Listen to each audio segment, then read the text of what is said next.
Abra sua Bíblia lá no primeiro livro da história dos reis de Israel.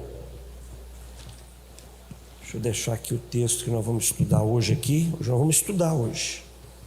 Não espera um pregador hoje não, que você vai ficar frustrado. Hoje nós vamos estudar a Bíblia um pouquinho. Primeiro livro dos reis de Israel, capítulo de número 2. Vamos lá. Capítulo 2. O tema da reunião de hoje, qual que é? Homens fortes. Como é que é? Não, vamos organizar aí, vamos sentar na cadeira aí, vamos estufar o peito, né? Vamos falar todo mundo junto, como é? Homens fortes. Isso aí. Só que antes de nós falarmos, que vai ser o assunto que eu vou colocar, de ser um homem forte, eu preciso entender que antes de ser forte, eu tenho que ser um homem de valor. Porque qualquer homem pode ser forte. Isso já faz parte da natureza do homem, né? A genética do homem. A genética do homem é uma genética de força. É diferente da genética da mulher. A genética da mulher, a mulher é forte, mas a mulher se revela pela delicadeza. O homem não. O homem tem que ser viril, tem que ser assim, bruto. Não pode ser, não, tem que ser firme. Então o homem por si só, ele é forte.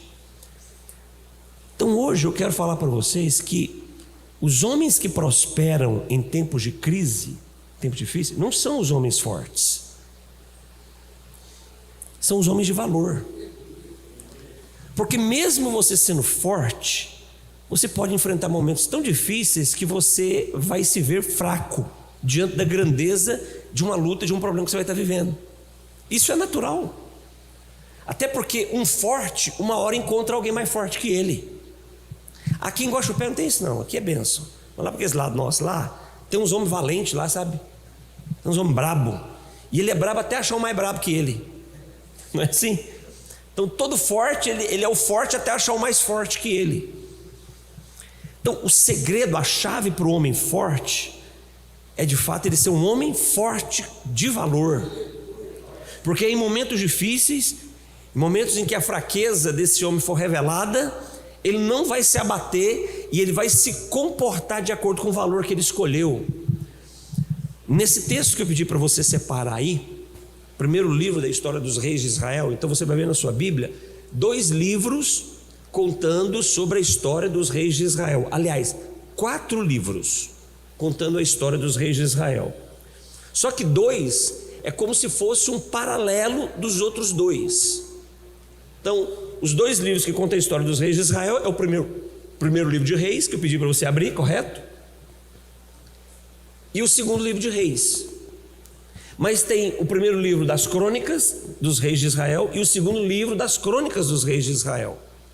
Eles não contam as mesmas histórias, mas eles, de certa forma, são livros que caminham juntos.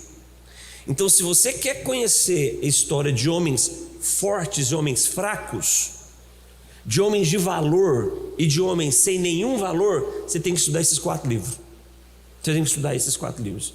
Aí você vai ver o que é um homem forte com valor, um homem que não é tão forte com valor e de homens fortes sem valor. Você precisa estudar esses 4 livros. Então já deixei uma lição de casa aí. Depois o pastor Márcio aperta vocês aí, tá? Ele vai cobrar a lição de vocês. Porque eu vou embora amanhã, né? Não vai dar para cobrar a lição de casa. Mas o pastor Márcio cobra a lição de casa de vocês. E nesse primeiro livro da história dos reis de Israel, no capítulo 2, porque o primeiro livro dos reis de Israel começa contando a história do talvez o rei mais significativo da nação de Israel. Não o mais importante. O mais importante foi Davi. Davi foi Davi é sem comentários. Mas o mais significativo que foi Salomão. Porque tudo que ele consolidou da história do pai dele, depois os erros que ele comete, deixa a história de Israel assim, muito significativa.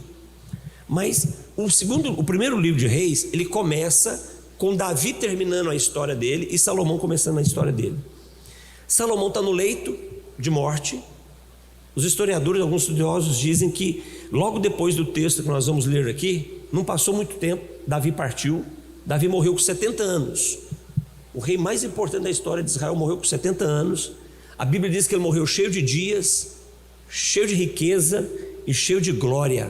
Sabe por quê? Porque além de ser forte, Davi era um homem de valor. Ele é um homem que vivia por causa de valores. Então você tem que buscar valores para a sua vida.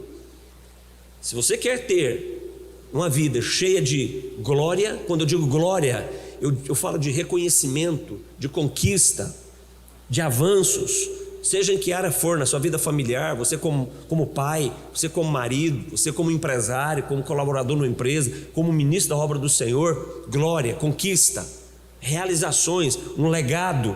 Você precisa ter valores na sua vida e viver por esses valores. Então Davi foi assim, morreu com 70 anos, cheio de dias, 70 anos, e a Bíblia diz que ele morreu cheio de dias. Jacó morreu com 149 anos, e sabe como é que ele fala que foi a vida dele? Cheio de tristeza e de amargura, porque não é a quantidade de dias que você vive, é a quantidade de valores que você preserva na sua vida diante do Senhor que vai dar valor para a sua vida. Então seja um homem de valor, forte, para você permanecer nos valores. Então Davi estava prestes a partir para o Senhor, e então ele chama aquele que seria o sucessor dele, porque um homem de valor, um homem forte de valor, ele não começa algo e o que ele começa termina nele. Tudo que um homem de valor começa, termina na vida de alguém, nunca na vida dele somente, passa para alguém, seja para os filhos biológicos, ou seja, no nosso caso, para os filhos ministeriais. Então o que começa na vida de um homem forte, de um homem de valor, precisa continuar. Então Davi estava prestes a partir, e ele chama o seu filho Salomão. Salomão seria aquele que iria sucedê-lo. E não foi fácil, só um parêntese aqui para você entender, não foi fácil a sucessão de Salomão, não foi fácil. A Bíblia conta que Davi estava acamado, estava doente, ele estava para partir, e ele tinha um outro filho, Davi tinha um outro filho chamado Adonias. Depois você dá uma estudada lá na história de Adonias. E Adonias tinha um desejo no coração. Qual era esse desejo? Ser rei. Então Adonias começou a fazer os conchavos, sabe? Aquele negócio, articular. Então vou articular para mim ser o rei no lugar do meu pai, né? E começou a reunir algumas pessoas importantes do reino, inclusive o general mais importante que Davi tinha, que era Joabe. Joabe era o general de todo o exército de Davi.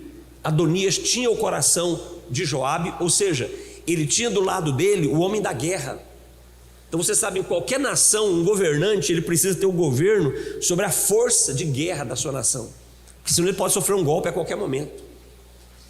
Adonias tinha o coração de Joabe, e a Bíblia diz que estava Adonias com alguns homens importantes de Israel, e com Joabe, uma churrascada, vamos colocar dentro do nosso contexto aqui, né? Fazendo um churrasco e conversando sobre o próximo reinado, e carne para todo mundo e tal. Essa notícia chega lá no palácio de Davi, chega no ouvido de quem?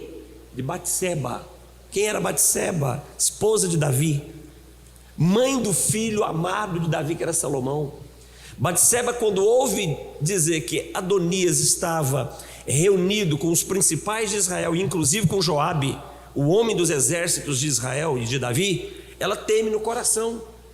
Ela teme porque ela entendeu, Davi morre, Adonias assume o trono, primeira coisa que ele vai fazer, mandar matar Salomão e a mim, porque Salomão era o herdeiro natural do trono. Como ele já estava articulando para assumir o trono, se Davi morre e não tem uma posse real, ele reivindicaria o trono, porque já teria uma força militar do lado dele, uma força política do lado dele. Claro, para acabar com qualquer problema, manda matar o herdeiro legítimo, que era Salomão, e manda matar toda a sua família. Batseba, sabendo disso, o que ela faz? Ela corre e vai falar com Davi. Uma lição que nós já aprendemos aqui: homens fortes e de valor não pegam atalhos para aquilo que deve realizar na sua vida, ele pega o caminho correto. Então cuidado com os atalhos, cuidado, porque homens que pegam atalhos para subverter o direito de alguém, vai ter o Senhor como juiz contra ele. Então vai devagar, vai devagar. Ok, Batseba então corre para Davi, estava no leito e diz: meu senhor, o senhor não havia dito que Salomão seria aquele a ocupar o seu trono? Por que então que nós ouvimos notícias de que Adonias se reúne com os principais de Israel, inclusive com Joabe, o seu general de todo o seu exército, para entronizá-lo rei? Davi ouve aquilo, inteligente, astuto, no bom sentido, como Davi era. Davi percebe o que estava para acontecer. O que ele faz? Manda chamar na mesma hora, ele no leito, sem tempo de cerimônia nenhuma, porque a posse de um rei teria que ser um ato, né, cerimonial, honroso, sem tempo de cerimônia. Ele manda chamar Salomão até o seu quarto. Salomão chega, porque a questão era urgente, e ali no seu quarto, Salomão, juntamente com a sua mãe, Salomão é empossado rei de Israel, diante do sacerdote e do profeta, para que essa notícia corresse. E a notícia correu e chegou até onde estavam reunidos Adonias, os principais de Israel e Joabe. Quando a notícia chega lá na churrascada, lembra da churrascada? Que Davi havia entronizado Salomão como rei. Sabe o que acontece com a festa? Acaba na hora. E o primeiro a sair de fininho, quem foi? Joabe. Porque Joabe sabia que não podia se levantar contra um rei constituído. Então acabou a festa de Adonias. Então, o que eu vou ler para você aqui agora, que não é nem a pregação da noite, olha só, já está quase sendo a pregação, né? O que eu vou ler para você agora está dentro desse contexto, dessa história que eu acabei de te contar, beleza? Só para você entrar dentro do pano de fundo histórico aqui. Então, 1 Reis, capítulo 2, versículo 1. Aproximando os dias da morte de Davi, deu ele ordens a Salomão, seu filho, dizendo... Então, Salomão já estava empossado e agora ele vai dar uma palavra para o novo rei. E olha o que ele diz para o novo rei, versículo 2: eu vou pelo caminho de todos os mortais. Quanto a você, Salomão, coragem e seja homem. Essa foi a fala do rei para o jovem filho que assumiria o trono. Seja homem. O que Davi queria dizer para Salomão aqui? Você precisa de valores de hombridade na sua vida a partir de agora. Mais do que nunca, você vai ter que revelar valores de hombridade, porque agora você vai ser o pai de uma nação. Você agora vai ser o regente supremo de todo um povo. E esse povo precisa de um homem forte com valores na sua vida para governá-la. E a minha oração nessa noite é que o Senhor faça de você um homem forte com valores para a glória do nome dEle. Amém? Vamos orar? Pai, no nome de Jesus, eu quero agradecer ao Senhor por essa noite, pela vida dos meus irmãos, ó Deus, pela história de cada um deles. Eu quero agradecer ao Senhor pela história dessa igreja, pela vida dessa igreja, pela vida do pastor Márcio e da sua esposa, a pastora Angélica. O Senhor os levantou nesse lugar para serem luz e para serem encaminhadores de outros homens e também mulheres para a glória do Teu nome. Mas hoje a nossa fala são para os homens dessa casa. E a minha oração, Senhor, é que o Senhor os faça homens fortes de valor para a glória do Teu nome. Continue abençoando, continue dando graça e sabedoria para o pastor Márcio, para liderar a igreja que o Senhor colocou nas mãos dele. E que o pastor Márcio, todos os dias da vida dele, sejam a expressão da Tua graça e da Tua glória nessa terra. Essa é a nossa oração, no nome santo de Jesus, juntamente com os homens dessa igreja, glorificarão o Teu nome. Amém, amém e amém. Você pode aplaudir Jesus? Glória a Deus.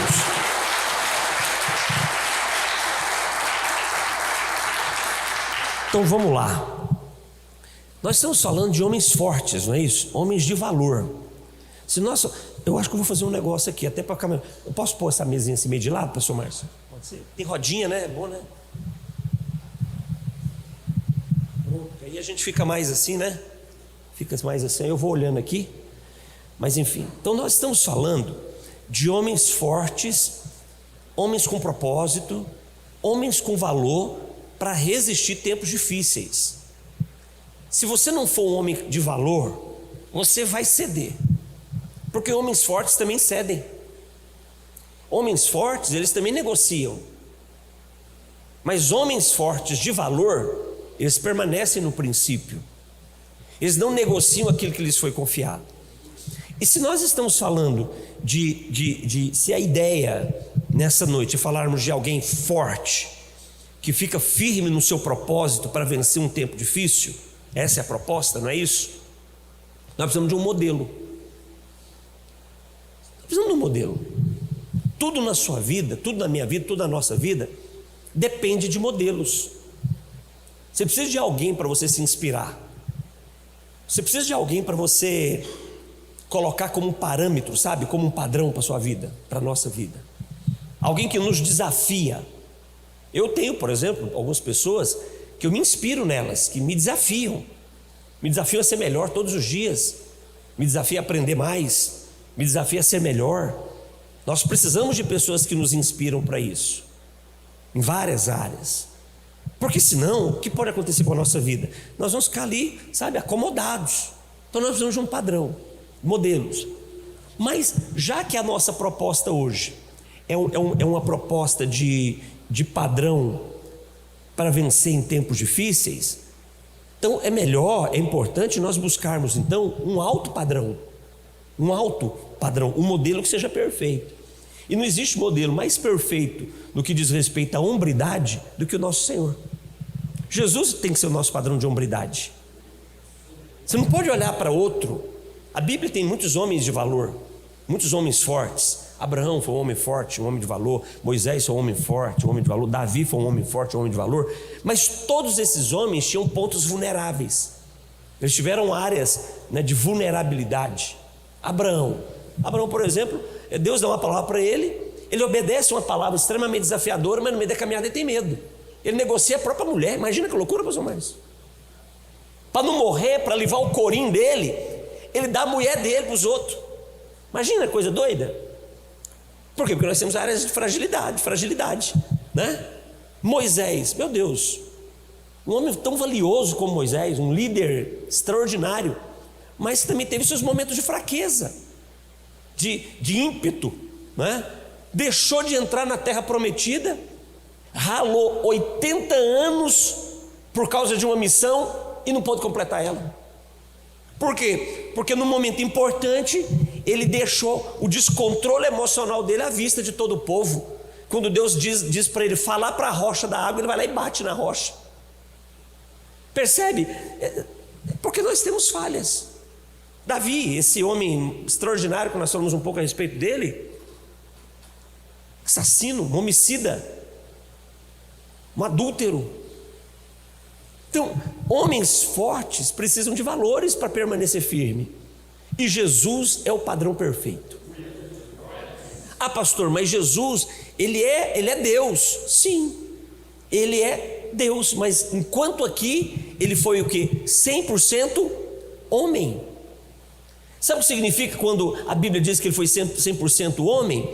Que ele passou por todo tipo de tentação que eu e você passamos. Ele passou também, ele experimentou tudo que você vive como homem, Jesus viveu.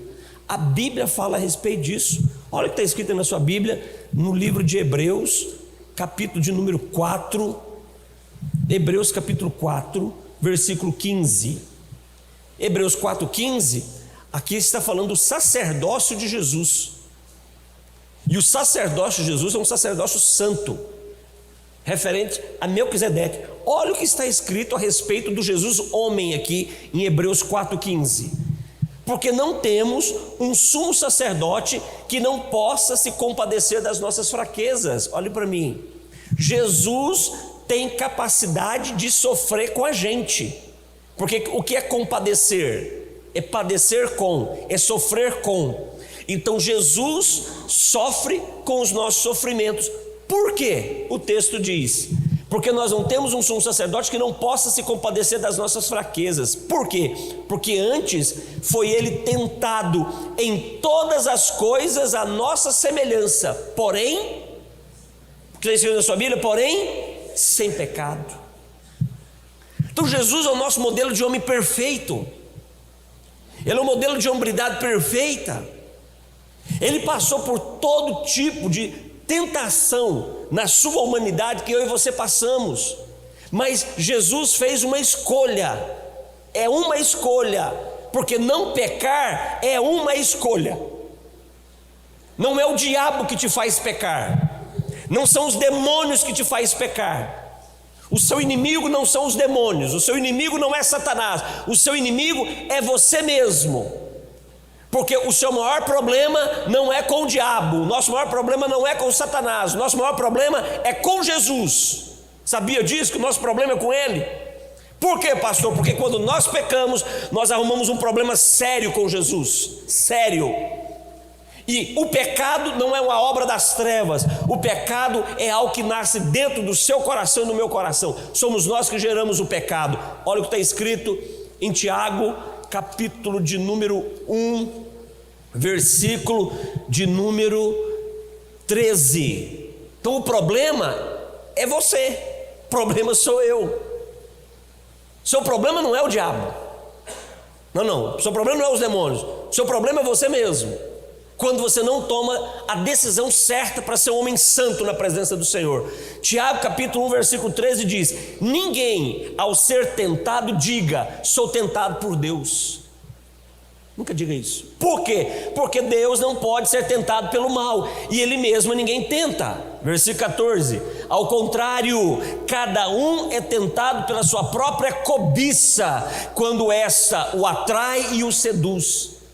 Então nós somos tentados por aquilo que encontra um espaço no nosso coração, nos atrai e nos seduz. Versículo 15: então a cobiça, depois de haver concebido, dá à luz o pecado, e o pecado, uma vez consumado, gera a morte. Então o problema está conosco. Jesus, Hebreus 4,15, foi tentado em tudo a nossa semelhança, mas Ele fez uma escolha. E qual foi a escolha que Ele fez? Não vou pecar.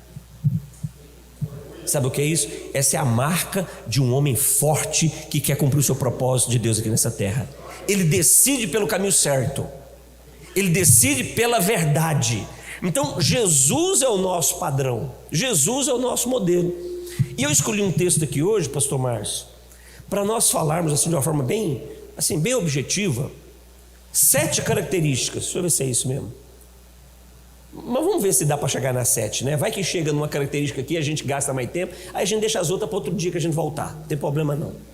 7 características em Jesus para sermos formados e construídos como homens fortes, com valores inabaláveis. E de onde que eu tirei esses valores?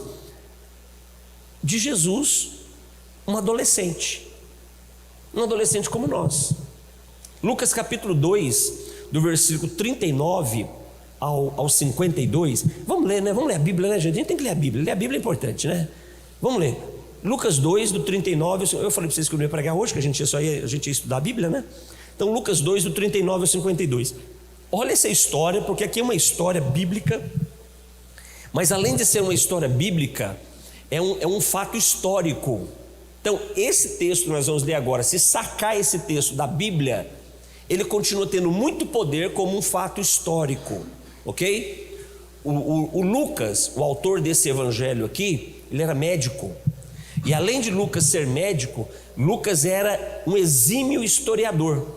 Tanto que se você ler o livro de Lucas, o evangelho de Lucas, e o livro de Atos dos Apóstolos, que também foi escrito por Lucas, ok?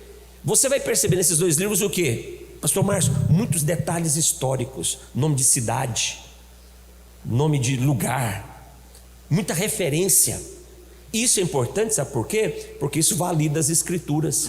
Que quando alguém vai dizer eu não acredito na Bíblia, ele vai ter que contradizer o teor histórico desses livros. E a historicidade dos evangelhos, do evangelho de Lucas e do livro de Atos, são incontestáveis. Lucas cita nome de rei, nome de imperador, ele coloca todo o contexto histórico. Então a Bíblia que você tem na sua mão é um livro de muito valor, por causa do teor espiritual que ela tem, por causa do teor bibliográfico que ela tem e por causa do teor histórico que ela também tem. Amém? Então esse texto que nós vamos ler agora é um texto também histórico. Lucas 2, do 39 em diante diz assim: cumpridas todas as ordenanças segundo a lei do Senhor, voltaram para Galiléia, para a sua cidade de Nazaré. Quem aqui no caso? Jesus e a sua família, Jesus e os seus pais, ok? Crescia o menino e se fortalecia, enchendo-se de sabedoria, e a graça de Deus estava sobre ele. Ora, anualmente iam seus pais a Jerusalém para a festa da Páscoa. Quando ele atingiu os 12 anos, subiram segundo o costume da festa. Terminados os dias da festa, ao regressarem, permaneceu o menino Jesus em Jerusalém, sem que seus pais o soubessem. Pensando, porém, estar ele entre os companheiros de viagem, foram um caminho de um dia, então passaram a procurá-lo entre os parentes e os conhecidos. E não tendo encontrado, voltaram a Jerusalém à sua procura. 3 dias depois o acharam no templo, assentado no meio dos mestres, ouvindo-os e interrogando-os. E todos os que ouviam, muito se admiravam da sua inteligência e das suas respostas. Logo que seus pais o viram, ficaram maravilhados, e a sua mãe lhe disse: Filho, por que fizeste assim conosco? Teu pai e eu estamos aflitos à tua procura. E ele então lhes respondeu: Por que me procuráveis? Não sabeis que me cumpri estar na casa do meu pai? Não compreenderam, porém, as palavras que lhe dissera. E desceu com eles para Nazaré, e era-lhes submisso. Sua mãe, porém, guardava todas essas coisas no coração, e crescia Jesus em sabedoria, estatura e graça diante de Deus e diante dos homens. Nós temos aqui uma passagem muito singular, uma passagem única, falando dentro da nossa cultura ocidental, sobre a infância, a adolescência de Jesus. Por que dentro da nossa cultura, pastor? Porque dentro da cultura do povo judeu não era assim que Jesus era visto. Jesus não era visto assim. Jesus, até para deixar bem colocado, por que escolhi esse texto para falar de hombridade, pegando a história de Jesus, um adolescente? Porque na cultura do povo judeu, uma criança, quando ela completa 12 anos, ela deixa de ser criança. Na cultura do povo judeu, quando se completa 12 anos, né, e tem todo um ritual judaico, não vamos falar disso porque o assunto é esse, tem todo um ritual judaico onde a criança ela é colocada agora na sua condição de homem. Ele é tratado como homem, pastor, e não é mais um adolescente, ele é um homem, ele é visto por Deus como homem. Então por isso que nós vamos pegar algumas referências desse momento histórico de Jesus para falar de hombridade. Primeira referência de hombridade que nós precisamos aprender com Jesus como um valor para a nossa vida como homens, está lá no versículo de número 39, finalzinho do versículo 39, quando diz que eles voltavam para a sua cidade de Nazaré, voltavam para a Galiléia, para a sua cidade de Nazaré. Primeiro valor de um homem, ele tem que ter uma casa para voltar. Um homem de valor, ele não pode se esquecer de que ele tem um lugar que deve ser o lugar mais desejável da vida dele. E qual é esse lugar? A sua casa, a sua família. A sua família tem que ser o lugar mais importante. A sua família tem que ser o lugar que você mais deseja. Se você é casado, junto com a sua esposa e com seus filhos, não pode ter lugar que você deseje mais do que esse. Não pode ter um lugar que você aspira mais do que esse junto com a sua família. Se você ainda não é casado e mora com os teus pais, esse não pode ser outro lugar, senão a sua casa, o lugar do seu maior desejo, porque ali estão os teus pais, que você deve honrar com todas as forças da sua vida, se você quer que o Senhor te abençoe com prosperidade e dias longos nessa terra. Um homem forte, um homem de valor, que vence em tempos difíceis, é um homem que compreendeu que ele tem uma casa para voltar, que ele não pode gastar a maior parte do seu tempo num outro lugar, senão no ambiente da sua família. Eu sou pastor, mas eu não posso gastar a maior parte do meu tempo com a igreja, com a obra que o Senhor me confiou, porque antes da obra, do chamado pastoral que Ele me confiou um outro chamado muito mais excelente. E sabe qual é esse chamado? De ser marido da minha esposa e pai dos meus filhos. Não tem chamado mais importante do que esse. Quando eu gasto o meu tempo em outros lugares, que não seja no meu ambiente familiar, eu estou deixando exposto o meu mais importante tesouro. Você não pode deixar a sua família exposta. Você tem que ser o guardião da sua casa, você tem que ser o guardião do seu casamento, você tem que ser o guardião da sua esposa, você tem que ser o guardião dos teus filhos. Os teus filhos terão um bom destino se você, como pai, der um bom destino para os teus filhos, mas você só dará um bom destino para os teus filhos se o seu tempo mais precioso estiver sendo gasto na presença do Senhor juntamente com os seus filhos. A sua esposa se tornará uma esposa virtuosa e valiosa nas mãos do Senhor se você e eu formos homens de valor, homens fortes, que cuidamos das nossas esposas e não deixamos as nossas esposas vulneráveis. A tragédia do pecado acontece porque Adão deixou a mulher dele sozinha. Não deixa a tua mulher sozinha, deixa ela sozinha não. Vou dar um gelo, faz isso não. Ela vai ver agora, ela vai saber o que é ficar sem mim. Faz isso não. Um homem, quando se casa, sabe qual é a visão que Deus tem em relação ao homem para sua mulher? A visão de Deus é: eu quero que você seja o que Jesus é para a minha igreja, eu quero que você seja para a tua mulher. Essa é a ideia de Deus para o marido. A Bíblia diz, Paulo escreve à igreja de Éfeso, que assim como Cristo é o cabeça, o marido é o cabeça da sua esposa. Fica tranquilo, eu vou apertar mais ainda o parafuso, aí vai cair mais, segura aí que o negócio vai tremer. O marido tem que ser para sua mulher como Jesus é para a igreja. Quando diz que o marido é o cabeça, está comparando o marido com quem? Com Cristo. E o que Jesus é para a igreja? Jesus é o opressor da igreja? Jesus é vingativo em relação à igreja? Jesus dá um gelo na igreja? Jesus é grosso com a igreja? Jesus é rude com a igreja? Ou Jesus, ele cuida da igreja, protege a igreja, suporta a igreja? Jesus suporta a igreja. Você acha que você e eu, nós somos fáceis para Jesus? Não, não, é porque ele é paciente, por isso que ele não nos consumiu ainda, viu, pastor? É porque ele é longânimo, é porque ele é bom, é porque ele é fiel com os votos, com a tarefa que ele assumiu do Pai, de nos salvar e nos entregar para o Pai. Sabe o que Deus espera de mim, de você, em relação às nossas esposas? Que nós sejamos como Jesus é para a igreja, sejamos os cuidadores das nossas esposas. Pastor, mas o senhor não conhece a minha esposa. Não conheço a tua esposa, mas eu conheço a igreja. E eu sei que a igreja é uma igreja que invariavelmente desonra, é uma igreja que invariavelmente se esquece, é uma igreja que invariavelmente se esconde, abandona, negligencia e profana o nome do seu Salvador. Eu conheço a igreja. Não conheço a tua esposa, mas eu conheço a igreja. E o meu Deus e o teu Deus diz que você e eu, como maridos, devemos cuidar das nossas esposas como Cristo cuida da igreja. Um homem de valor é um homem que entendeu que tem uma casa para voltar, que tem uma esposa para cuidar, que tem filhos que precisam de um modelo. Todo filho quer copiar o seu pai. Então o menino nasce, cresce, não tem muita inteligência, né? Porque é pequenininho. Aí vê o pai vestido com a camisa do Corinthians. O que o menino vai fazer? Tadinho, não tem inteligência. Vai fazer o quê? Vai torcer para o Corinthians. Por quê? Porque o filho quer copiar o pai, né? O menino está lá, não tem inteligência. Vê o pai com a camisa do Palmeiras. O que ele vai fazer? Não tem inteligência. Vai imitar o pai, vai torcer para o Palmeiras. Vê lá, não tem inteligência. Vê o pai com a camisa esse é mais São Paulo, do Atlético Mineiro. Aí vai lá, quer torcer para o Atlético Mineiro, quer torcer para o Cruzeiro. Mas tem filhos que são inteligentes. Vê o pai com a camisa do Santos, cresce, vai torcer para o Santos, não é verdade? Então todo casa, não abandona a sua família, não abandona o seu lar, porque um homem de valor, ele tem uma casa para voltar. Amém? Segunda característica de um homem de valor, segunda característica de um homem forte, que vence e prevalece em tempos difíceis, em tempos de crise, está lá no versículo 42. No versículo 42, o que acontece aqui entre o versículo 39 e o 42? Aqui está dizendo qual era o evento que Jesus e a família dele estavam participando. O versículo de número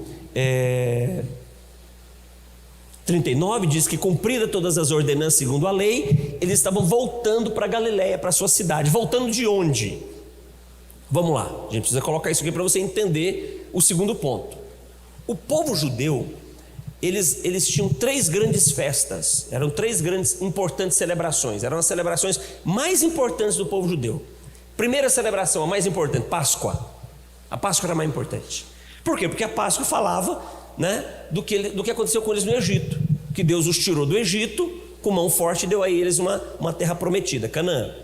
Primeira importante celebração do povo judeu, Páscoa. Segunda importante festa do povo judeu, festa dos tabernáculos, que era celebrando, era uma celebração para eles se lembrarem que durante 40 anos eles moraram no deserto em tendas. Então, para eles se lembrarem, hoje vocês têm uma terra, hoje vocês têm uma nação, mas nem sempre foi assim. Então, festa dos tabernáculos.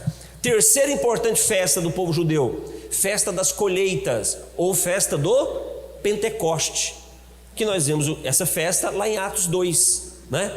Que tinha gente do mundo inteiro vindo para Jerusalém para celebrar o Pentecoste. Então, essas três importantes festas do povo judeu. Aqui no texto de Lucas 2:39, Jesus e a sua família, eles estavam voltando de que festa? De onde eles estavam voltando? Da festa da Páscoa. Então eles estavam voltando da festa da Páscoa.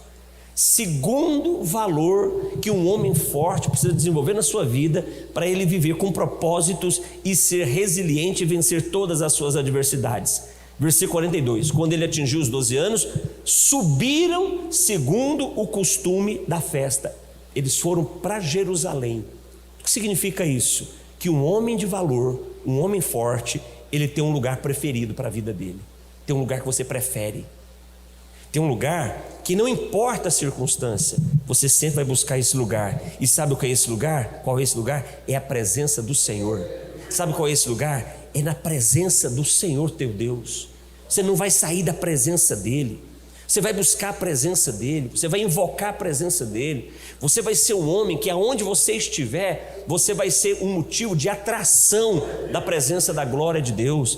Você tem que ser um homem, eu tenho que ser um homem, que onde quer que nós estejamos, nós invocamos o nome dEle e a presença dEle vem. Por quê? Porque o Senhor viu na nossa vida que Ele é o nosso lugar preferido, que Ele é o nosso lugar desejado. Não há lugar mais preferido para a nossa vida.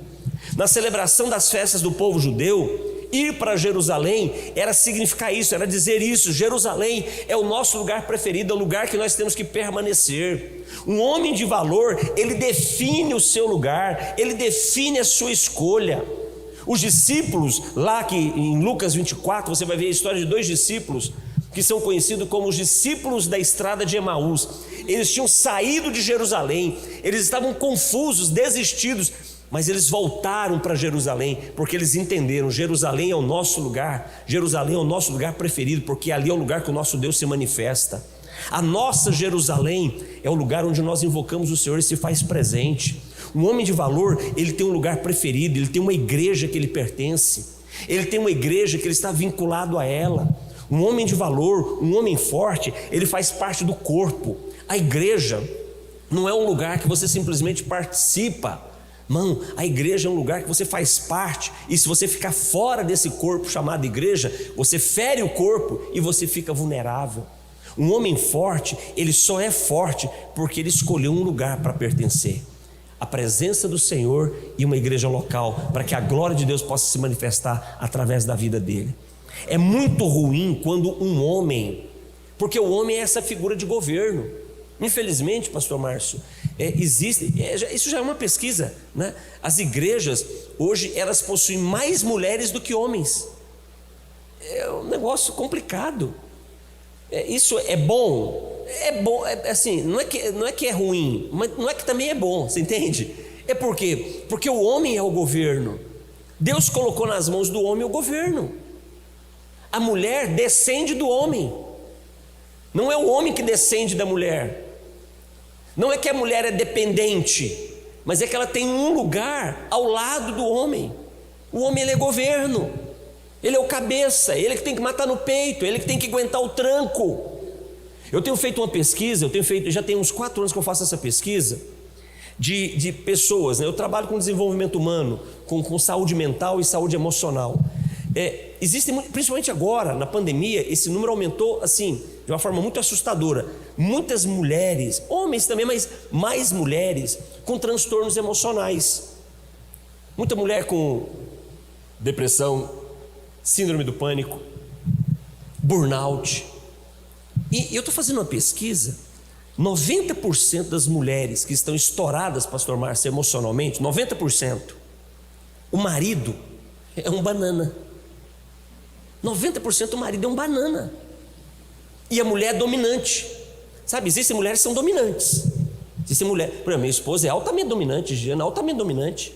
E eu não fico esperto para ver uma coisa que ela manda, né? Mas eu tenho que deixar ela mandar menos, né?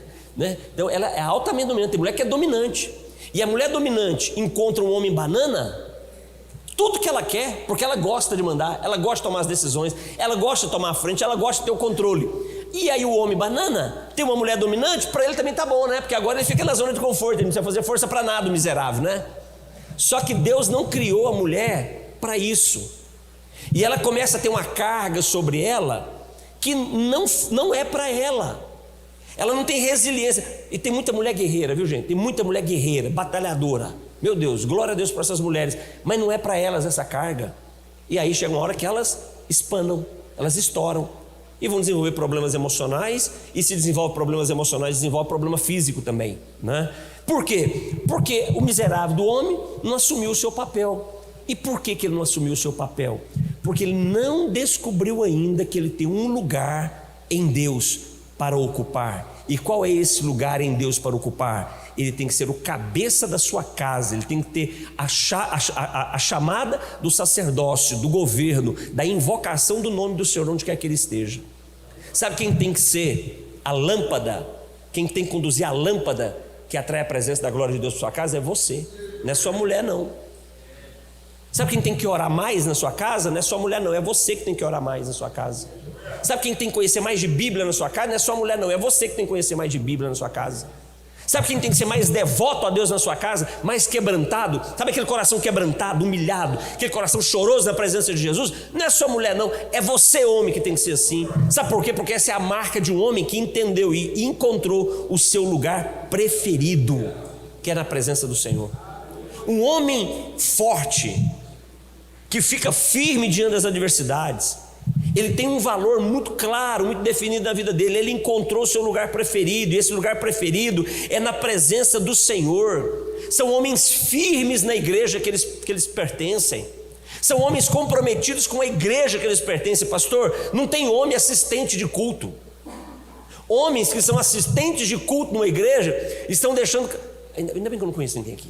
Ainda bem que não fizemos reunião com a sua líder, mas não sabe quem que é líder e quem que não é, né? Então não sei.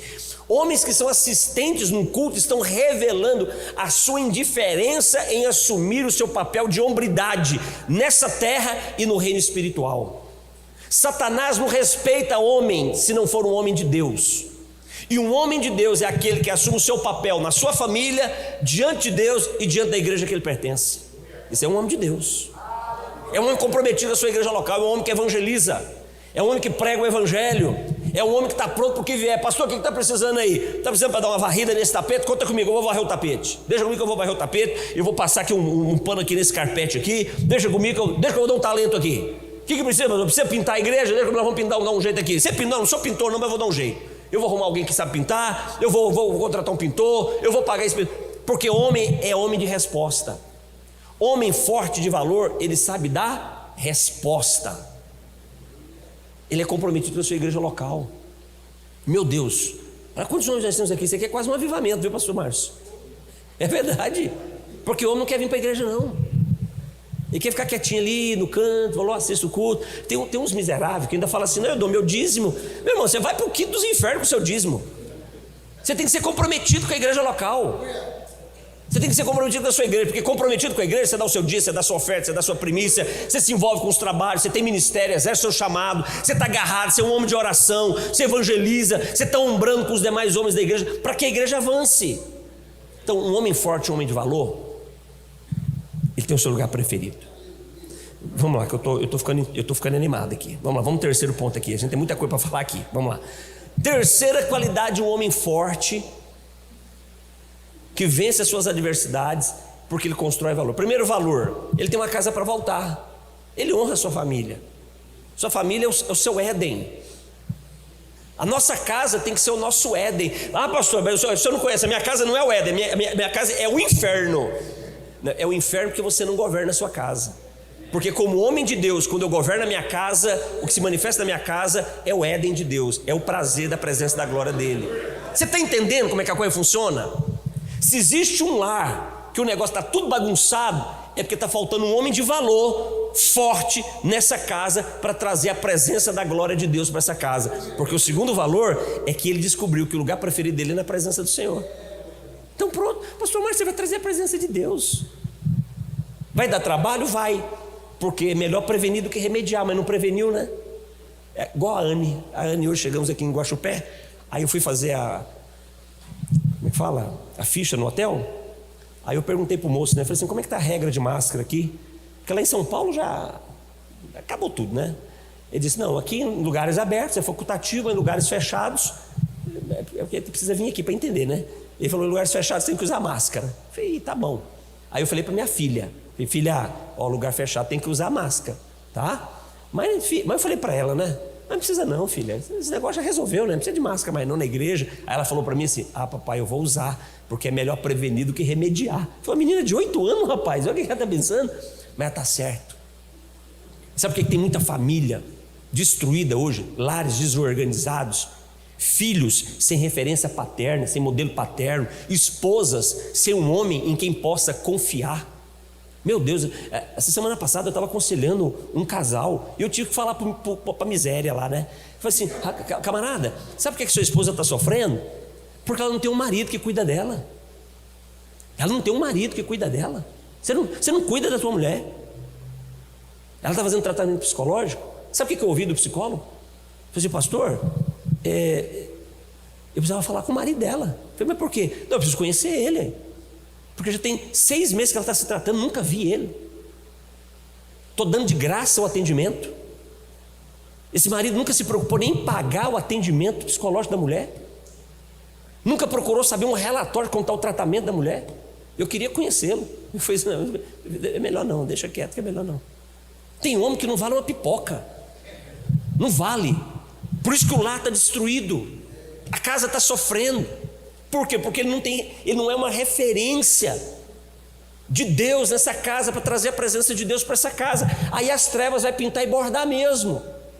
Então um homem forte, que vence tempos difíceis, ele sabe que tem uma casa para voltar. E se esse lugar que ele tem que voltar não é o melhor lugar para ele voltar, que ele assuma o seu papel de homem e faça dessa casa o lugar mais desejável do mundo para ele voltar. Mas hoje está difícil, por quê? Porque ele não preveniu antes, né? Não preveniu, e hoje você tem que remediar. Hoje você tem que resolver um problema que, se você tivesse trabalhado para esse problema não acontecer, você teria uma vida mais tranquila, sua família teria uma vida mais tranquila. E aí entra o terceiro valor que um homem forte precisa construir, que nós vemos esse valor lá no versículo 47 do texto que nós lemos. Jesus, então, a família foi para Jerusalém, a caravana veio embora, porque era muita gente, e Jesus ficou para trás. Meu Deus, imagina, você dá a falta da sua filha, quanto tempo demora assim, você dá a falta dela? Uns minutos, né? Não, Maria e José demorou um dia para sentir falta de Jesus, um dia inteiro. Cadê o menino? Pergunta, ninguém sabe. Tiveram que voltar tudo de novo para achar Jesus, né? Então o terceiro valor está lá no 47, no versículo 47, porque quando eles voltaram para Jerusalém, encontraram Jesus conversando com os mestres de Jerusalém, ouvindo e falando com os mestres. E olha o que diz o versículo 47: e todos os que o ouviam muito se admiravam da sua inteligência e das suas respostas. Terceiro valor que um homem forte precisa desenvolver para avançar em tempos difíceis: ele precisa ser um homem que gera influência, boa influência por onde ele anda. Você tem que ser um agente influenciador, meu querido. Aonde você estiver, você tem que influenciar com aquilo que você acredita. Você tem que influenciar com aquilo que você fala. Você tem que influenciar com as habilidades que você possui, seu trabalho, sua profissão. Ou seja, aonde você estiver, as pessoas têm que olhar para você e elas precisam sentir vontade de ser como você é. Elas precisam sentir vontade de ter a família que você tem, de ser um pai para os filhos deles, como você é para os seus filhos, de ser um marido para a sua esposa, de ser um marido para as esposas deles, como você é para a sua esposa, de ser um profissional, como você é um profissional, de falar a verdade, como você fala a verdade, de praticar a justiça, como você pratica a justiça. Nós precisamos gerar influência. Um homem forte, ele não é forte por causa da força do braço e do corpo físico, ele é forte por causa dos valores que ele expressa aonde quer que ele esteja. É por isso que ele é forte, porque ele suporta, ele não se corrompe, ele não cede ao engano, ele não cede à mentira, ele não barganha, ele não brinca com o pecado, ele é firme, ele sabe: isso é santo, aqui eu fico, isso é profano, aqui eu não fico. Ele é um homem que influencia.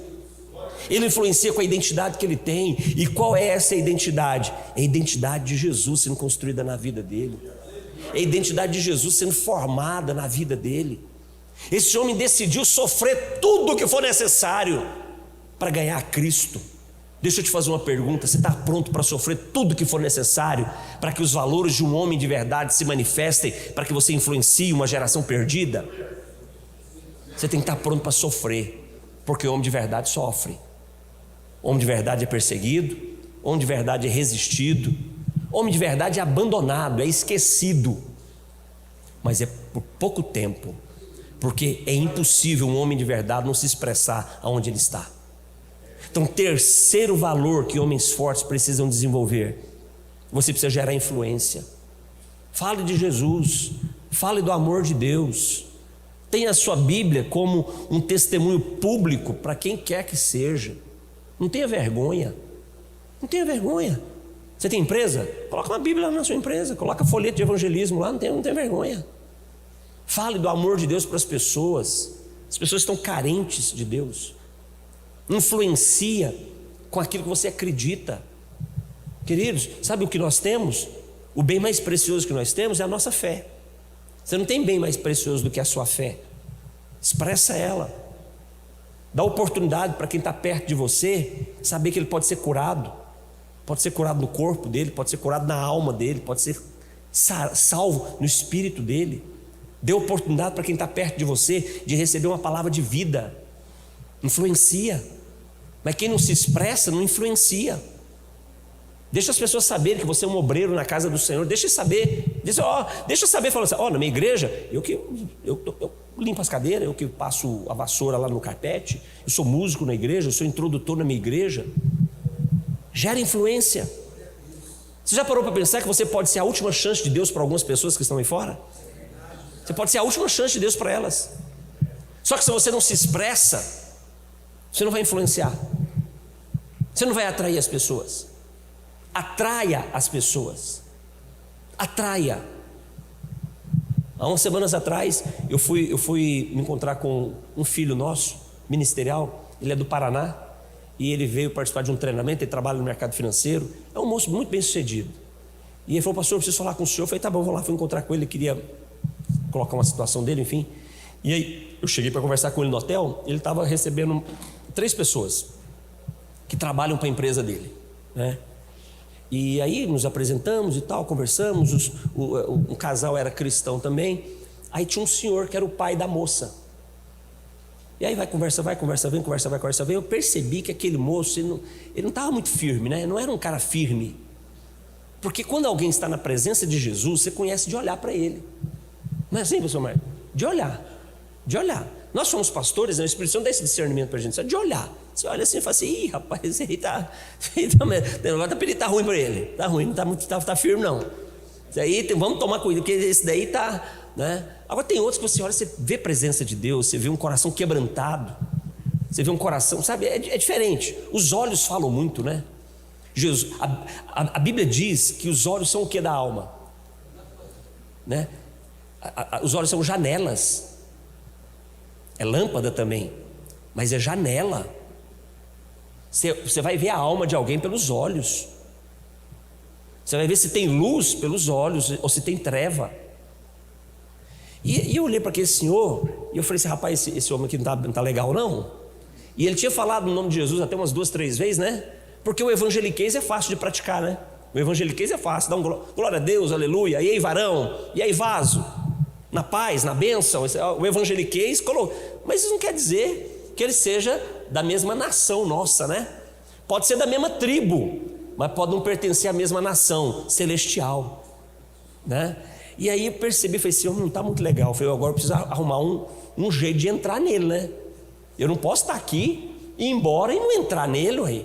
Eu não quero ficar com esse sangue na minha conta não, ué. Eu quero deixar zerado. Eu procuro deixar a minha conta zerada todo dia, né? Se Deus me trouxe aqui, eu não preciso dar um jeito. E aí conversa ali, conversa aqui, deu uma cutucadinha nele para ver o que saía, não saiu nada. Deu uma outra cutucada, não deu nada.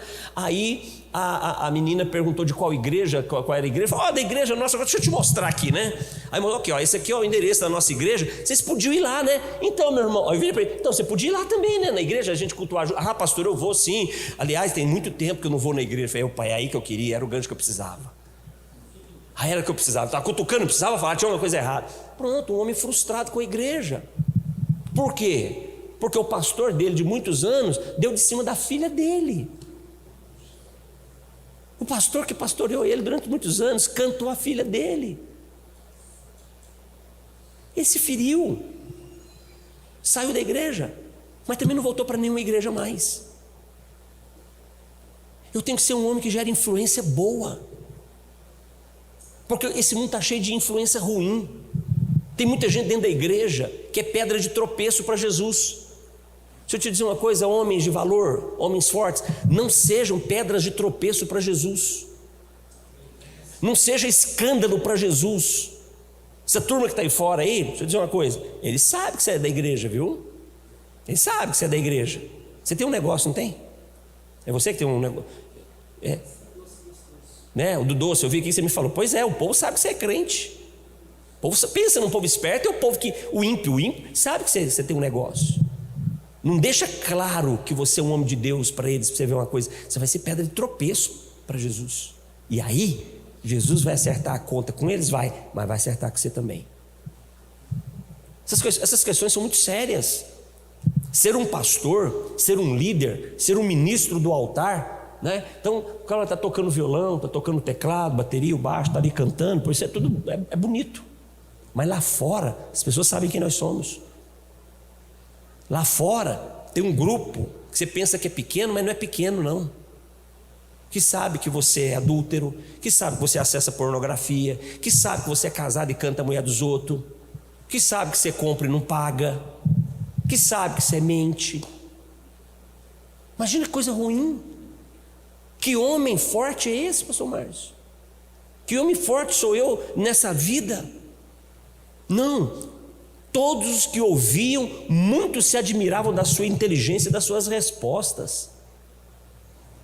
Jesus tinha uma expressão no meio dos mestres, que eles disseram: uau, que menino de Deus.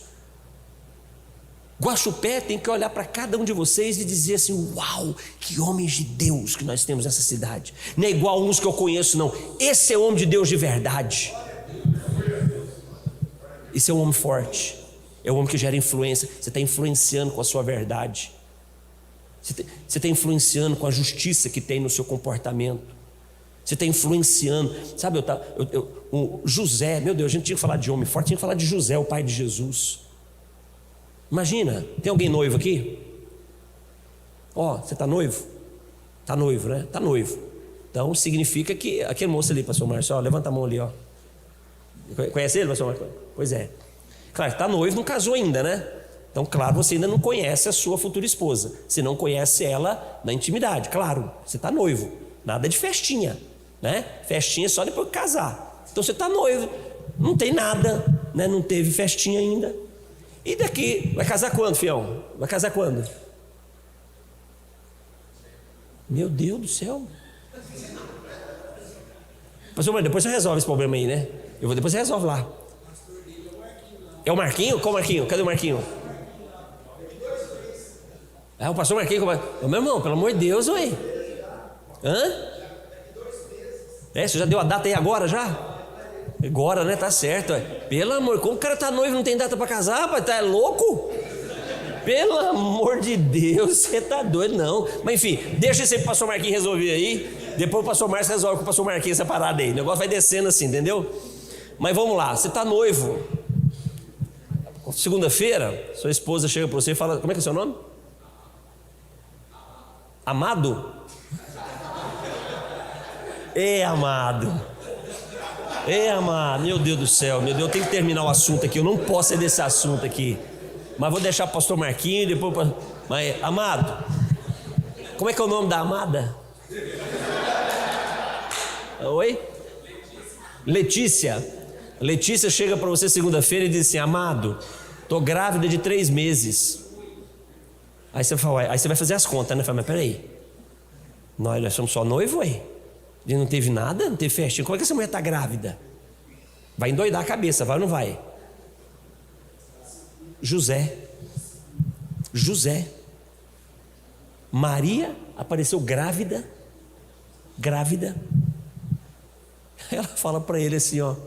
Aí a Letícia fala para você: amado, foi o Espírito Santo. Essa risada aí que José deve ter dado na hora. Essa risada que você deu aí. Só que ele não estava nesse ambiente descontraído de conversa aqui não, né? Foi no seco. Estou grávida do Espírito Santo. Ele não tomou nenhuma atitude quando ouviu isso, pastor Márcio. Ele ficou quieto. Precisa administrar. De noite, Gabriel foi lá e falou com ele. De noite, Deus foi lá e falou com ele. E quando Deus falou com ele, sabe o que ele se tornou? O protetor, o guardião de Maria. Ele assumiu toda a bronca para ela não ser exposta, não ser envergonhada. Um homem de valor, ele influencia. Um homem de valor, ele entende o que tem valor e ele influencia. Mas vamos lá, senão a gente não vai terminar hoje, né? Quarta característica de um homem forte. Quarto valor de um homem forte, que faz desse homem um homem resistente a todas as adversidades. Está lá no versículo 49. Versículo 49 diz assim: e ele lhes respondeu, quando os pais dele chegaram e perguntaram: onde é que você estava? Por que você deixou a gente para embora? Por que você ficou para trás? Aí Jesus responde: vocês não sabiam que o que me cumpre é estar na casa do meu pai? Olha a resposta que Jesus deu para os pais. Mas vocês não entenderam que o meu lugar é na casa do meu pai? Qual é esse quarto valor? É que um homem forte, ele entende que ele tem que ser exclusivo. O que é exclusivo? Você não é comum. Você não é comum. Você tem que ser exclusivo. Um bom exemplo de exclusividade na Bíblia, sabe qual é? Ser santo. Ser um homem de Deus, ser um cristão genuíno, é ser exclusivo. O Evangelho não é inclusivo. O Evangelho não inclui pessoas. Sabia disso? O Evangelho, ele exclui as pessoas. Estranho, né? Mas ele exclui. Ele exclui as pessoas. Ele tira as pessoas que não correspondem de acordo com o seu padrão. O Evangelho não inclui pessoas. São pessoas que aceitam o Evangelho e se dispõem a viver o Evangelho para serem exclusivos para Jesus. Homens fortes são homens que são separados de tudo aquilo que possa fazer dele um motivo de zombaria do nome do Senhor. Você está fora de tudo. Sabe a rodinha de piadinha? Você é um homem de Deus. Você está fora, cara. Você não pode estar nesse grupo. Você não pode estar lá. Que legal essa história. Sabe por quê? Porque você é exclusivo. Você tem que entender que você é exclusivo. Tem conversa que você não pode estar no meio dela. Sabe aquela roda de amigo da empresa? Algum cliente seu que é um bom cliente, o cara que compra. Sabe o seu patrão, de repente está contando uma historinha lá ele não conhece a Deus, a vida dele é aquilo. Mas você não é isso, você é um homem de Deus. Você é exclusivo. Você tem que se posicionar e dizer: ô patrão, ô chefe, perdão aí, mas é que isso me faz sentir mal, me perdoa, tá? E sai, pede desculpa, você não é obrigado a ficar. Sabe, tem muitos homens que são fracos porque eles não se posicionam. Grupo de WhatsApp, pelo menos no meu WhatsApp, eu não sabia que tinha esse negócio não, mas tem um negócio lá que eu posso bloquear as pessoas, me colocar dentro de uns grupos que cria, né? Já viu isso, pessoal? Gente, é bom demais isso, porque grupo de WhatsApp é uma peste, né? O povo te põe no grupo sem te pedir. Se você sai, eles briga com você, ué. Quer dizer, não me pediu para me colocar, aí se eu saio, acha ruim. Não, pronto, tem alguém agora, já basta a Gigiana para mandar em mim, ainda tem o administrador do grupo do WhatsApp para mandar em mim, ué. Não. Então descobri o seguinte, tem lá, o cara quer te inserir num grupo de WhatsApp, ele tem que pedir permissão. Nego todos, claro, ué. Não vou mais. Quanto grupo de WhatsApp você participa, só tem besteira, só tem pornografia, só tem nada que edifica, e você está lá, parecendo um pateta, fazendo parte desse grupo. Uma hora, você passa numa postagem daquela, e ela acha espaço no seu coração, e aí Tiago 1:13 ao 15 vai se cumprir na sua vida. Você foi pego pela sua própria cobiça. Você não pode lutar contra o pecado. Não tenta medir força com o pecado. Para com essa bobagem. Não vai medir força. Não, eu sou um homem de Deus. Você é um homem de Deus, mas você é mole, do mesmo jeito. Você não aguenta o pecado, eu não aguento o pecado. Vou lutar com aquilo que me seduz, pastor. Pastor, o que tem que fazer com relação ao pecado? Você tem que fugir do pecado. A Bíblia diz: fuja de toda aparência do mal. Tem momentos que fugir é uma virtude. É virtude fugir. Não fica com a conversinha tola, não fica com a conversa torpe, não fica ouvindo piadinhas, porque isso pode entrar no seu coração. Sabe, alguma festa, eu já vi história, o cara vai numa festa e ele não tem esse valor de influenciar. Então ele está ali, aí está tomando uma cerveja, está tomando um energético com uísque e tal. Não, toma aí, eu sei que você está na igreja, mas isso é uma bicadinha que mal tem. Não, pega aqui, ó, toma aqui, já joga um copo na sua mão. Você é fraco. Você gosta, porque tomar uma cervejinha é gostoso, tomar uma vodka é gostoso, tomar um uísque com energético é gostoso. Porque se não fosse gostoso, ninguém... Você já viu alguém sentado aqui em Guaxupé? Final de semana, feriado, um sol lascado, mesa e tomando garrafada de boldo. Garrafada de boldo. Tá lá, já viramos 3 caixas de boldo aqui. Já viu isso? Não, por quê? Porque boldo não presta. Ou negócio ruim, é ruim ou não é ruim? Agora, e cerveja? Ah, meu irmão, você vira 2, 3, 4 caixas com a turma, tranquilo. Por que você vai brincar com aquilo que te seduz? Com aquilo que você se serviu boa parte da sua vida e você tinha prazer naquilo. O resultado foi devastador na sua vida, mas tinha prazer nisso. Você era dependente químico. Eu já fui dependente, acho que fui também. Gostava de fumar um baseado. Fumar um baseado é bom. Morava em Florianópolis, eu saí de um show do Raça Negra, pastor. Saí do Raça Negra muito doido, tomado e tudo. Falei, agora vou enrolar um, né? Parei na praia para enrolar um e comecei a fumar. Passou um gato. Catei o gato, pus no colo, fiquei conversando com o gato a noite inteira. Olha que loucura, olha que viagem. Foi bom porque ele me ouviu, desabafei, né? Você fuma um baseado, você está andando na rua, meu irmão, você olha para o esgoto está colorido, não é assim? Eu fumava um baseado porque eu estava longe da minha família. Eu dizia para fumar um. Quando eu fumava, e aí vinha, aí pronto, eu endoidava. Todo mundo que estava ali virava os meus amigos da minha cidade, virava a minha família. É o que a loucura da droga não faz. Por quê? Porque gostoso, era bom. Gostava de dar um tiro. Poxa, bater uma carreira de farinha ali, meu Deus do céu. Pegava o cigarro ali, pegava o filtro, molhava e colocava na sobrinha ali ainda para adormecer a língua e fumar um cigarro. Gostava. Aí você tem a memória da euforia, que quando, mesmo você estando liberto disso, você vê isso, a memória da euforia vai lá e resgata o desejo. Eu era pastor, estava assistindo um filme Pulp Fiction. Já assistiram esse filme Pulp Fiction? Filme antigo do John Travolta, filme de traficante, pastor. Aí no filme tem uma cena da mesa, tem uma mesa de centro, de espelho. Os caras pegaram uma paquetada que ele jogou na mesa e começou a bater. Eu comecei a ranger os dentes. Memória de euforia.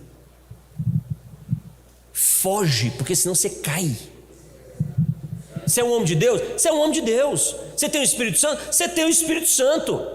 Mas se você não entender que você é exclusivo, você vai voltar para a lama e vai chafurdar de novo na lama.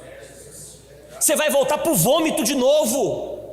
Um homem que é forte, ele é forte não é porque ele resiste, ele é forte porque ele entendeu: esse lugar eu não posso porque eu sou fraco, eu vou manter distância desse lugar. Não vai para esse lugar, senão você vai cair, você vai chafurdar na lama de novo.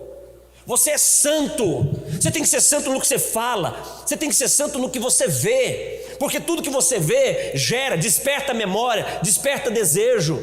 Você tem que tomar cuidado, você tem que ser santo com tudo que você ouve, você tem que tomar cuidado com tudo que você toca. Pelo amor de Deus, antes de conhecer Jesus, você era um prostituto, você não podia ver perna de cadeira, e agora você está na igreja.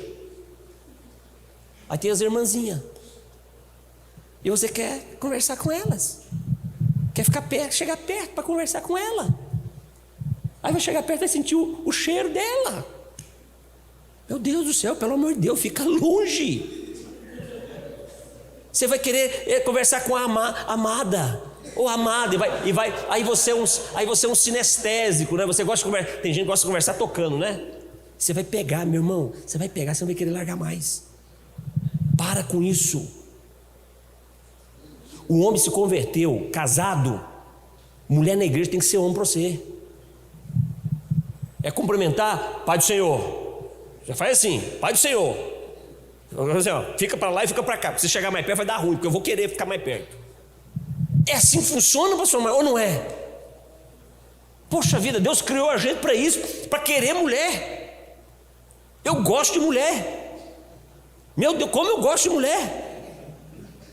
E eu fico perto da minha, porque eu gosto muito da minha. E eu vou ficar perto dela ali. E eu vou... Para que eu ficar dando moleza para o azar?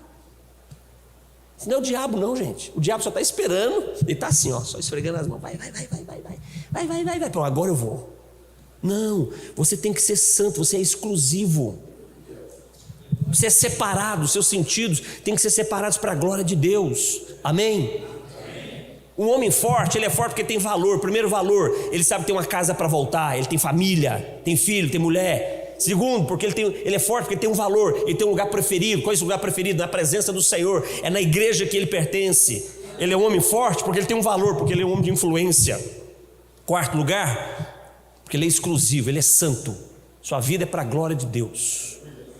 E você está fugindo de tudo que é profano. Imagina o José da Bíblia. Trabalhava na casa do moço lá que foi bom com ele. O cara trabalhador, né? Deixou ele lá na casa com a mulher dele. José, menino novo, bonitinho. A coroa já olhou para ele e falou: meninão e tal. Viril, forte, né? E foi lá toda, arrancou a roupa e foi para perto dele. Fica imaginando José com a mulher lá dizendo assim: ô minha querida, não faça isso em nome de Jesus. Veste essa roupa, não faça isso, Deus não se agrada disso. Eu sou um homem de Deus. Que o quê, José? Eu falei: o quê? Pau! Queimou o chão, deu linha, deitou o cabelo. Por quê? Fica ali, você é besta. Não dá, tem coisa que não dá, você tem que fugir. Exclusivo. Quarto valor de um homem de valor. Versículo 51. Desceu com eles para Nazaré. Jesus então voltou com... O que eu falei? Não, vocês que estão... Eu falei quinto. Estou brincando, eu falei quarto, né? Perdão aí, é quinto. Quinto valor de um homem forte. Jesus volta com José e Maria para Nazaré. Os pais foram buscar ele, não é verdade? Olha o que diz o versículo 51. Desceu com eles para Nazaré e era-lhes o quê? Submisso. Quinto valor de um homem forte é submisso. Ele é zeloso por princípios espirituais. Você tem que ser zeloso por princípios espirituais. E você nunca vai demonstrar zelo por princípios espirituais se você não for o quê? Zeloso. Se você não for submisso. Submissão é um lugar de segurança. Algumas pessoas têm dificuldade para se submeter porque de repente aprenderam sobre submissão de uma forma errada. Submissão não é opressor. Submissão é um lugar de proteção. E é a submissão que vai revelar um caráter que vai aumentar a sua chance de ser salvo. Qual é esse caráter? É o caráter da honra. Homens desonrados não serão salvos. Não serão. Homens que não honram não serão salvos. Eu não vou pregar sobre isso, o pastor Márcio prega depois. Homens que não agem com honra não serão salvos. Então não é só uma questão, pastor Márcio, de não prosperar, de não ganhar dinheiro, não é só isso não vai ser salvo. Por quê? Porque a honra é o testemunho público, é aquilo que todo mundo vai ver de algo que já aconteceu dentro de você que glorifica a Deus, que é se submeter a um princípio. Você não faz porque você entende, não é porque você entende. Existem pessoas que têm dificuldade para agir com honra porque eles querem entender porque tem que honrar. Ele quer entender, pastor Márcio, por que eu tenho que honrar? Porque de repente ele tem um modelo que foi muito ruim. Aí, como é que ele vai para... Não vai, porque ele tem um modelo... Não, você não tem... Submissão. Deixa eu te explicar aqui rapidinho a diferença de obediência e submissão. Obediência é racional. É racional, você pensa a respeito. Você tem, sabe, você coloca capacidade de decisão. Não, vou obedecer, tá? Entendeu? E a submissão é irracional. Como assim? Você não tem que pensar, você tem que fazer. Tem que fazer. A Bíblia diz: você tem que perdoar quem te faz mal. Coloca razão nisso. Cabe? Não cabe. Mas ele está dizendo: você tem que perdoar. É perdoar? Então eu vou perdoar. Mas por quê? Não, querer eu não quero, porque eu não sei, mas está dizendo que eu tenho que perdoar, então eu vou perdoar. Vou perdoar. Você tem que se arrepender. Você defraudou alguém, você tem que ir lá e tem que restituir, ele tem que se arrepender, você tem que fazer. Não tem porquê. Está escrito, tem que fazer, então eu vou lá e vou fazer. É irracional. É irracional. Até tem uns 2 meses, eu fui pregar em Sertãozinho, fui fazer uma conferência missionária lá. Eram 2 dias. Primeiro dia, domingo, cheguei e tal, louvor. Tinha um irmão, acabou o louvor, tinha um irmão guitarrista. Quando acabou o louvor, o irmão guitarrista desligou a guitarra, desligou a pedaleira, pegou a guitarra, começou a passar uma flanela, isso e o pastor ministrando na oferta. Passou uma flanela na guitarra, abriu o case da guitarra, guardou a guitarra. Falei: não é possível. Já comecei a pensar: não é possível. Esse irmão vai embora? E tocou e vai embora. E tal, pegou tudo e pegou o case da guitarra, colocou no ombro, colocou a pedaleira, fechou a caixa da pedaleira, colocou debaixo do braço e foi embora. Eu quase endemoniei com aquilo. Porque foi: poxa vida, o cara veio pro culto, meu. Tocou e vai embora. Eu fiquei bravo com o cara. Já, né? Não fiquei, tá bom. No outro dia, estou estacionando o carro no estacionamento da igreja. Quem estaciona do meu lado? O cara, o guitarrista. Eu falei: meu Deus, de novo ele veio. Ele veio de novo. Aquele diálogo interno, sabe o diálogo interno? Eu falei: Senhor, mas de novo ele veio. Meu Deus, Senhor, mas será que esse cara vai fazer isso de novo? Eu já comecei, né? Ele foi, ministrou louvor. Não era um jovem, não. Devia ter uns quase 50 anos. Não era jovem. Ministrou louvor, acabou o louvor. Ele sentou do lado de uma criança, de uma irmã. E eu preguei e tal. E eu vi que ele ficou no culto todo. Fiquei ali, falei: não, mas ontem ele pisou na bola. Está reprovado para mim. Que é isso? Como é que, né, vai embora? Isso é inadmissível. Onde que alguém que é do ministério de louvor toca e vai embora, toca e fica lá fora conversando? Que história é essa? Não, né, não faz sentido. Aí acabou o culto, estava conversando com o pastor da igreja, outros pastores, né? Aí vieram me apresentar o guitarrista. O pastor, esse aqui é o irmão fulano de tal, e ele está aqui nos abençoando. Quando eu falei assim: como assim? Aí eu já falei: como assim? Então, pastor, ele está aqui nos abençoando, ele congrega aqui na igreja tal aqui, não congrega aqui conosco, que ontem, domingo, né, ele tinha culto na igreja dele, mas só que o culto da igreja dele começava meia hora depois do nosso, então ele veio aqui, nos serviu, nos abençoou aqui no louvor, e depois correu lá para fazer o louvor na igreja dele. Meu Deus do céu, quando eu vi isso, eu falei: meu Deus do céu, o cara é mais crente que eu. Né? E eu né, falei um monte dele para mim, falei para o Richard também, claro, o Richard falou: Richard, como é que pode, né? Eu falei: e agora? Aí eu falei, aí o diálogo interno: Jesus, perdoa, né? Perdoa, julguei meu irmão, né, Jesus? Aí aquela coisa, né? Aí vem aquele sentimento: perdoa? Não é isso que está escrito. Você desonrou ele. Você desonrou ele por Richard.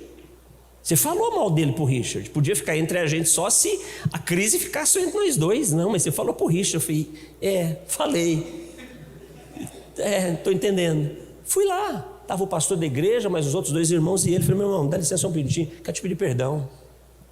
Por quê? Porque ontem, cara, você tocou a guitarra, arrumou sua guitarra, passou até a flanela na guitarra, que me incomodou, e você pôs tudo e foi embora. Rapaz, eu fiquei bravo com você, hein? Porque para mim é inadmissível um negócio desse, mas hoje eu estou descobrindo que você não é daqui, você veio servir, você veio ajudar a igreja, depois correu para honrar a sua igreja ao local. Você foi honrar a sua igreja, mas eu te desonrei. Eu quero te pedir perdão, me perdoa, meu irmão.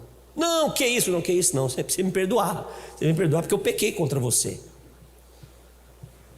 Submissão a um valor, você não tem que entender. Você tem que ralar, você tem que sofrer. Você acha que foi bonito para mim, pastor Márcio? Foi feio para mim, não foi? Foi feio. Foi feio. Mas isso é bom para mim nunca me esquecer que eu não presto. E você nunca pode se esquecer que você não presta. Você não presta. Somos alguma coisa porque a graça dele se manifestou em nós, em Cristo Jesus. Somos e temos alguma coisa e fazemos algo nobre porque a misericórdia dele nos alcançou. Se não fosse a misericórdia dele, nada disso aconteceria. E aí, mais do que nunca, eu tenho que entender, eu tenho que me submeter à vontade dele, porque eu não presto, eu não sei escolher o que é bom e o que é ruim, eu não sei escolher. E quando eu me submeto, eu expresso o quê? Eu defino o quê? Um caráter de quem está pronto para honrar. Não vou fazer porque eu quero, vou fazer porque deve. Submissão não é fazer porque entende, não, submissão é fazer porque deve ser feito. E isso é um valor para um homem forte. Tem nada mais nobre quando um homem reconhece que está errado. Ele chega e diz: eu errei. Chega na casa dele e diz: meu bem, eu errei. Meu bem, me perdoa. Chama os filhos: filho, eu errei. Eu falei com você, eu não tinha o direito de falar desse jeito com você. Isso não diminui a nossa hombridade. Reconhecer quando nós erramos, porque estamos sendo submissos a um valor espiritual, nos faz maiores diante de Deus.